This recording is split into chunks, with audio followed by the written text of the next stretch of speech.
ապագա է իրենց սպասում, բայց հերթական անգամ փորձ է արվում կործանելու եւս 1-2 ճակատագիր, այսինքն 10,000 ճակատագիրը բավարար չէր կործանված զոհեր, 13,000 հաշմանդամների կործանված ճակատագիրը բավարարված չէր, 10 մոխրացած զինվորներին, հիշում եք, որ դրա մասին ոչ մեկ չի խոսում, բավարար չէր, Սյունիքում զոհված, Սյունիք որ հարձակվել էին 250 զոհերը ճակատագրերը բավարար չէին, հղի կնոջ եւ չծնված երեխայի կործանված ճակատագիրը բավարար չէր, հիմա սա շարունակվում է, ուղղակի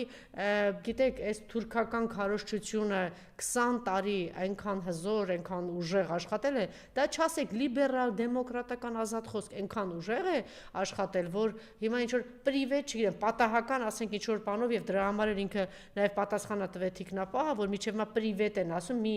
այդ մահվան հետ կապված, բա քանի պրիվետ ունի ստանալու Նիկոլը